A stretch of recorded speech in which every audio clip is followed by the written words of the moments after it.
Hey, welcome back everyone. It is now January 11th of 2021, and ever since the very end of The Mandalorian Season 2, a lot of fans around the world have been looking forward to Season 3 by Jon Favreau and Dave Filoni, and exactly what they have in store for the overall franchise.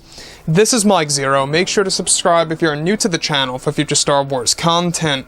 Now, one major character that a lot of fans have really respected over the years is, of course, Luke Skywalker by George Lucas from the original trilogy, obviously not so well received in the sequel trilogy, and now being well received by Jon and Dave in the FAVREAU universe. Now, things are just beginning, as we all saw in the Season 2 finale with Luke Skywalker's entrance into, the moment in which he takes on the Dark Troopers and rescues Grogu and takes him with him to pretty much train him. It's a very interesting transition that Jon and Dave are going through in order to really make Luke significant once again the way that he should be, and even Jon Favreau spoke about this a couple of weeks ago, that they are modeling this version of Luke after the Star Wars Legends version of Luke Skywalker. So beyond all of this, alright, given that Kathleen Kennedy is not going to be involved with any of the Star Wars projects except for Star Wars The Acolyte, which is one being done by Leslie Headland, everything besides that is looking bright and is looking very true to George Lucas's original vision of the overall Star Wars universe and exactly how it should be. However, there is one major aspect that Jon and Dave are really protective over, and that is how Luke is going to be used in these new projects for Disney+. Now, specifically, of course, with The Mandalorian Season 3 now in the development phase, both Jon and Dave, of course, are currently developing new Star Wars projects for the universe. It's explained that both Jon and Dave are developing a plan to dive into the Battle of Jakku in Rangers of the New Republic, with the return of Luke Skywalker in the mix to show off his new Jedi powers and his evolution as a character. Now, further, it's noted that both Favreau and Filoni are planning to create a major sequence for Rangers of the New Republic, which is set to begin filming sometime in the beginning of 2022, where Luke Skywalker is set to pull down a massive Star Destroyer from the sky during the Battle of Jakku in the new show. Favreau and Filoni plans to use Luke in nearly every new Star Wars project to lead up to a planned young Luke Skywalker TV series. In the canon books, it was hinted that Luke once destroyed a massive Star Destroyer over Jakku, just using the Force, and that now Filoni and Favreau will be applying his entire sequence into the form of live action in the new TV show that will focus on events leading up from 1 month after Return of the Jedi, all the way up until 1 year after that movie toward the very end of the show. So, in case you guys did not know and are out of the loop, the Battle of Jakku takes place roughly 1 year after the Battle of Endor.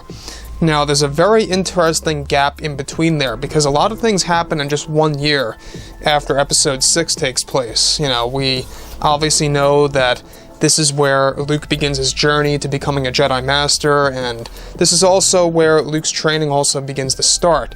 Now, on top of this, alright, what they're trying to do is that they're trying to make Luke significant in every single TV show, at least for now, right? Leading up to a young Luke series, as we've discussed a couple of weeks ago. Even Luke is going to show up as a 10-year-old version of himself in the Kenobi TV series, so Luke isn't going anywhere anytime soon, which is great. I like that they're keeping the character relevant and how they're keeping the character very well done by Jon and Dave. In comparison to how mishandled he was in the sequel trilogy, it really is like a breath of fresh air to see Disney actually treating the character with respect.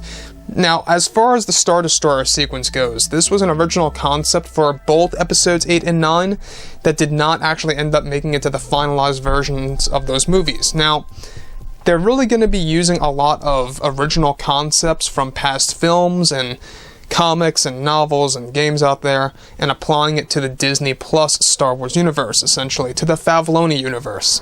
That's going to really expand off of the character in such a major way. Now, the thing about the Battle of Jakku, this is a very interesting thing that they are going to be embracing in this new universe, because this is a pivotal moment for the Empire. This is the Empire's last stand before they become pretty much, just remnants, where they're all scattered across the entire galaxy, kind of like what we see in The Mandalorian Season 1 and 2. Prior to that, the Empire had a strong point during the Battle of Jakku where they eventually failed. So it's going to be interesting to see this in live action form. We've obviously seen this in the Battlefront series, alright, the games and all, but we have not seen this yet in live action form. So that's going to be a very interesting angle to Rangers of the New Republic. Again, this is one show that's not going to begin filming until 2022. We're looking at roughly a 2023 release. It's still a bit of a ways off, but it'll be here before you know it. Just watch. So, like I've said before, I think that John and Dave know what they're doing. They know exactly what the fans want to see, either on a streaming platform or in theaters, such as when it comes to the movies. So with that being said, guys, drop a comment below. Let me know about all of this in the comments, and if you guys did enjoy the content for today, do make sure to drop a thumbs up on this video to support the channel. I thank you all so very much for the kind support, and I'll catch you guys next time.